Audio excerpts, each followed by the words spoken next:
किस प्रकार के आते हैं और क्यों आते हैं सर? भूकंप जो है वो दो प्रकार के हैं। जैसे हमने बात की अभी कि भाई या तो फिर वो इंसान के साथ में जुड़े हुए भूकंप हो सकते हैं। आदमी भी जो है ये कारक है भूकंप लाने के लिए, जलजला टर्मर जिसको हम बोलते हैं। और दूसरा भूकंप जो है वो नेचुरल भी है, नैसर्गिक भी है। तो ये दो प्रकार के भूकंप पूरी दुनिया में आते हैं। उसका जो नाम है भूकंप, इंग्लिश में भी हम लोग देखें तो उसको अर्थक्वेक बोलते हैं, मराठी में उसको भूकंप बोला जाता है। भू मतलब ज़मीन और कंप मतलब उसको कंपायमान हो रहा है वो। और इंग्लिश में भी सेम वही है, अर्थ मतलब ज़मीन है और क्वेक मतलब क्वेकिंग, उसका वाइब्रेशन हो रहा है। तो या तो फिर वो नेचुरली होगा या तो फिर इंसान के साथ में जुड़ी हुई कोई गतिविधि होगी उसके साथ में होगा। किसी भी कारण से मान लो अगर ज़मीन क्वेक हो रही है, हिल रही है, कंपायमान अगर हो रही है, तो उसको हम भूकंप बोलते हैं।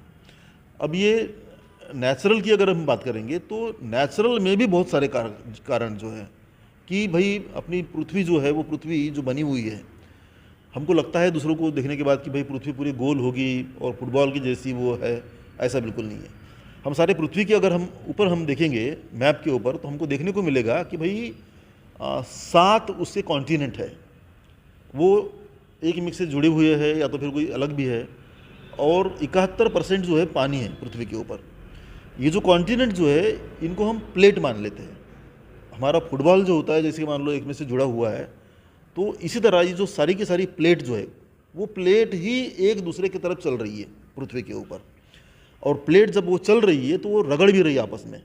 तो कोई एक प्लेट दूसरी प्लेट से दूर जा रही है, उसको हम डाइवर्जेंट प्लेट बोलते हैं। और कोई कोई ऐसा होता है कि दोनों प्लेट जो है एक दूसरे के साथ में आ रही है, तो एक में को टकरा भी रही है। तो इससे भूकंप जो है भूकंप आ जाता है।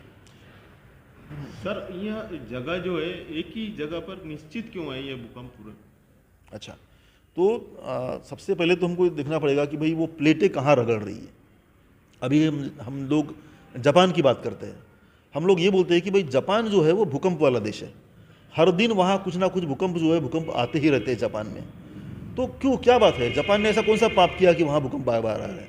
तो सिर्फ जापान में नहीं आ रहे हैं, पृथ्वी की जो ये प्लेटें जो है वो एक में एक से रगड़ जहाँ जहाँ रही है वहाँ हर जगह पे भूकंप जो है भूकंप आ रहा है। इंडिया की बात कर हम करेंगे तो इंडिया में भी हिमालय जो है वो मार्जिन लाइन है। इंडिया का जो जहाँ हिमालय पर्वत जहाँ बना हुआ है वो एक्चुअली दो अलग अलग प्लेटों का मार्जिन लाइन है। दो प्लेट वहाँ पे टकरा रही एक में को। उसके नॉर्थ में जो प्लेट है उसको हम यूरेशियन प्लेट बोलते हैं, और इंडिया जो खुद ब खुद एक प्लेट जो है उसको हम गोंडवाना लैंड बोलते हैं। तो ये दक्षिण में से गोंडवाना लैंड की प्लेट जो है वो प्लेट ऊपर की ओर जा रही और यूरेशियन प्लेट जो है उसको वो टकरा रही है। आज हम उसको बहुत अच्छे से हम लोगों ने देख लिया है कि भाई किस रफ्तार से इंडिया नॉर्थ की तरफ दौड़ रहा है। तो हमें ये भी मालूम पड़ रहा है कि इंडिया जो है वो कम से कम 47 मिलीमीटर पर ईयर, एक साल में 47 मिलीमीटर मतलब 4 सेंटीमीटर के आसपास इंडिया की जो रफ्तार है उस रफ्तार से इंडिया पूरा का पूरा सब कॉन्टिनेंट जो है वो दक्षिण से उत्तर की ओर सरक रहा है और यूरेशियन प्लेट को जाके वो टकरा रहा है। वो टकरा रहा है इसलिए पूरा मार्जिन लाइन जो है हिमालय का उसके बीच में भूकंप जो है बार बार यहाँ पे आ रहा है। तो सिर्फ जापान की बात नहीं कर रहे हैं कि जहाँ जहाँ प्लेटों की मार्जिन लाइन है पूरी दुनिया में पृथ्वी के ऊपर, उस हर जगह पे हर दिन कुछ ना कुछ भूकंप जो है भूकंप आ रहे हैं। और आजकल पिछले कुछ सालों में वैज्ञानिकों ने उस प्लेट मार्जिन को खोज की निकाला कि भाई ये कहाँ कहाँ पे हो रहा है। तो ये देखने को मिल रहा है कि पूरे पृथ्वी के ऊपर एक चक्र बन रहा है ऐसा। उस चक्र का हम लोगों ने एक नाम भी दिया, उसको बोलते हैं हम लोग रिंग ऑफ फायर। तो रिंग ऑफ फायर पृथ्वी की तरफ जहाँ जहाँ पे है वहाँ वोल्केनोज मतलब लावारस भी वहाँ से निकल रहा है, वहाँ से ज्वालामुखी भी फट रहा है और वहाँ से भूकंप भी जो है वो वहाँ से हो रहा है। तो ये पहला कारण जो है वो नैसर्गिक का मैं आपको बताना चाहूँगा। और दो कारण जो है आपको मैं फिर बताना चाहूँगा जो कि नेचर के साथ में जुड़े हुए हैं। जैसे कि अभी हमने बात की कि भाई वोल्केनो अगर फट गया, जैसे इंडोनेशिया की बात हम करेंगे तो इंडोनेशिया में सारे के सारे आइलैंड जो है वो वोल्केनो के टिप के ऊपर बने हुए हैं। अभी कुछ साल पहले जो वहाँ पे जो ज़मीन समुद्र के अंदर वहाँ एक आइलैंड जो फटा हुआ था वो खुद ब खुद समुद्र मतलब पैसिफिक महासागर के अंदर था वो, लेकिन वहाँ फट गया वो। तो होता क्या है, जहाँ जहाँ वोल्केनो फटेगा, ब्लास्ट हो जाएगा, वहाँ फिर से एक बार जोरदार भूकंप जो है भूकंप आएगा। ये दूसरा कारण हो गया जो नैसर्गिक जिसको हम बोलते हैं। तीसरा एक और आखिरी कारण जो है उसमें क्या होता है कि एक आइसोस्टैटिक इनबैलेंस जो है वो पृथ्वी के अंदर हो जाता है। मान लो कहीं पानी बढ़ गया, कई नदियों के अंदर डैम नेचुरली बन गया, तो इस तरह से कहीं ना कहीं भार कम ज़्यादा अगर हो गया तो पृथ्वी जो है या तो कोई हिस्सा जो है वो खुद ब खुद स्टैटिक होने का प्रयास करता है, बैलेंस होने का प्रयास करता है। तो ये 3 कारण हैं जिनके माध्यम से भूकंप जो है पृथ्वी के ऊपर आते हैं। सर, भारत में किस प्रदेश में भूकंप का सबसे ज़्यादा खतरा नजर आ रहा है? भारत की अगर हम बात करेंगे तो भारत में सबसे ज़्यादा खतरा जो है वो हिमालयन माउंटेन्स जो है वो उसके अंदर है, उसको हम जोन 5 में डालते हैं। इंडिया में हम लोग जब भूकंप की पढ़ाई हम लोग कर रहे हैं तो पूरे इंडिया के जितने भी हिस्से हैं उसको कैटेगरी 1, कैटेगरी 2, कैटेगरी 3, कैटेगरी 4 और कैटेगरी 5 इसके अंदर हम डालते हैं कि जहाँ 5 कैटेगरी होगी वहाँ दुनिया में कहीं भी सबसे ज़्यादा खतरा होगा भूकंप का। इंडिया का कोई भी जोन जो है वो कैटेगरी 1 में नहीं आता है। कैटेगरी 2 में जो है मोस्टली इंडिया का पोर्शन जो है उसमें आता है, लेकिन 3 में भी बहुत सारा है। 4 में हिमालयन रीजन 4 और 5 में आता है, तो बहुत सारा हिमालयन रीजन जो है वो कैटेगरी 5 में है।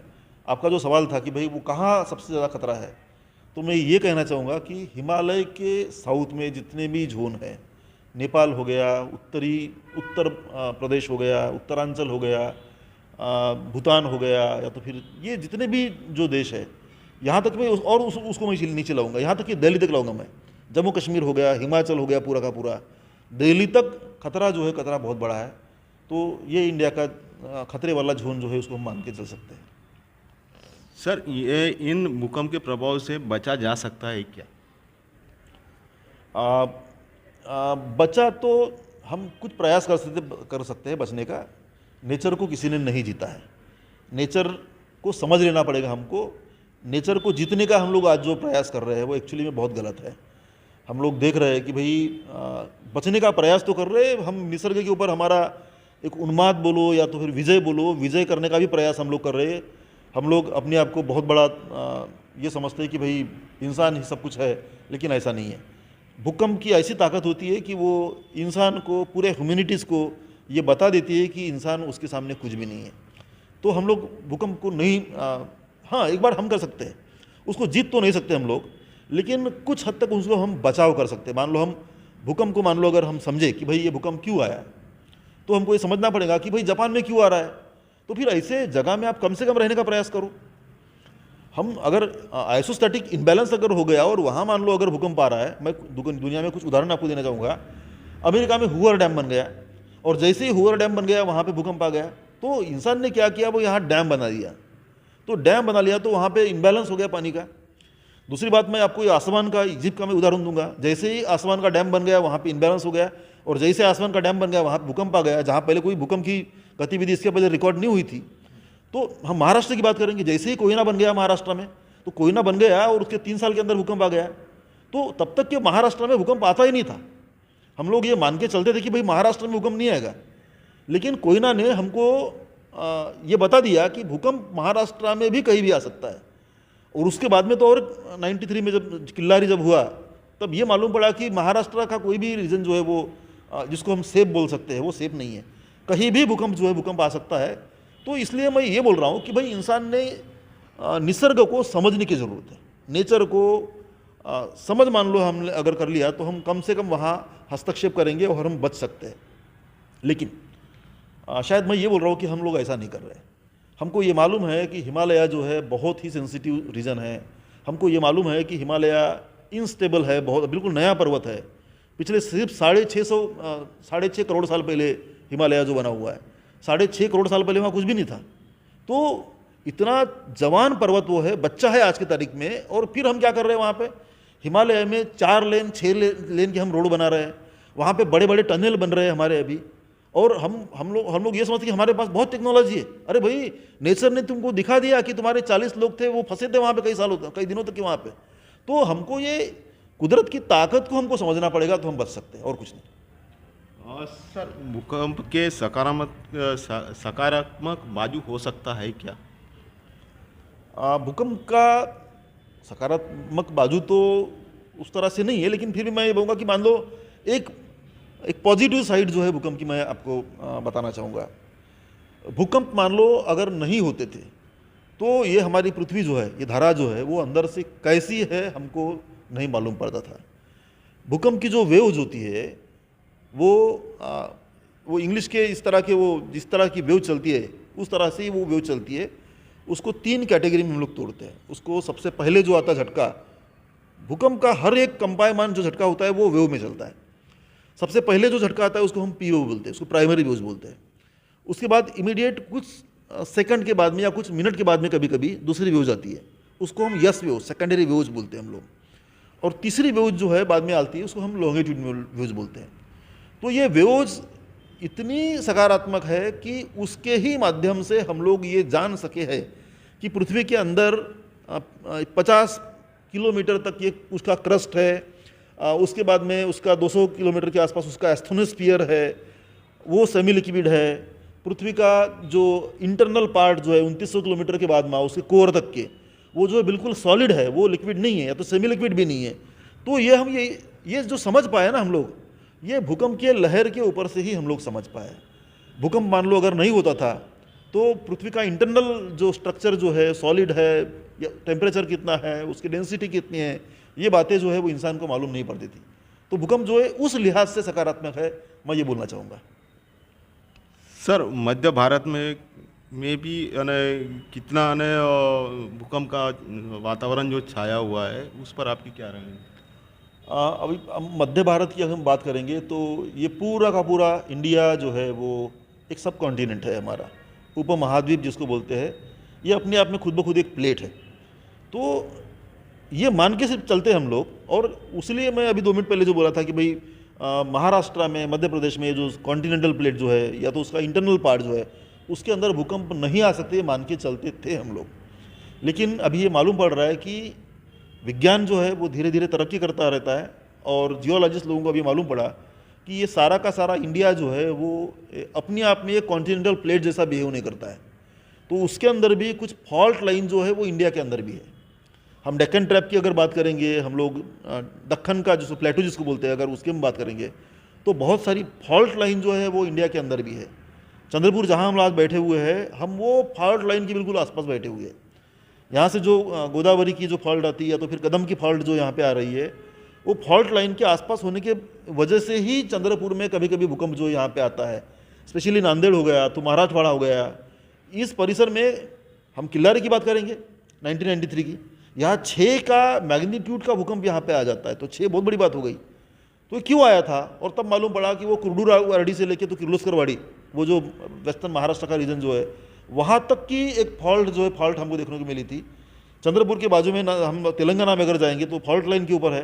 तो इसके अंदर एक मैसेज है, हम लोगों ने ये फॉल्ट लाइन के आसपास बड़े बड़े बांध बनाना छोड़ देना चाहिए। अगर हमको मान लो अगर वास्तव में हमको बचना है, हमको हमारी बिल्डिंग्स जो बड़ी बड़ी है उसको मान लो हमको बचाना है, तो बड़े स्ट्रक्चर जो है वो फॉल्ट लाइन के पास हम लोग ना करें, हम लोग डैम्स यहाँ पे ना बनाएं। लेकिन इसको मानता कौन है? सब सारे रिपोर्ट्स हमारे पास में है, लेकिन चलता है। ये जो नीति जो है हम लोग अपनाते हैं और फिर कहीं ना कहीं एक दिन विनाश हो जाता है।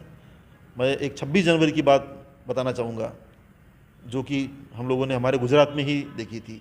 26 जनवरी का दिन था, लोग हम बहुत खुश थे, हाथ में तिरंगा झंडा था बच्चों के, और वो जनगण मन या तो भारत माता की जय बोलते हुए जा रहे थे। और जब वो जा रहे थे तो उनके ऊपर बिल्डिंग्स बड़ी बड़ी गिर गई थी गुजरात में। तो क्यों हुआ था ये? वहाँ एक फॉल्ट लाइन है, वहाँ पे ये कभी भी हो सकता है, ये हमको मान के चलना पड़ेगा।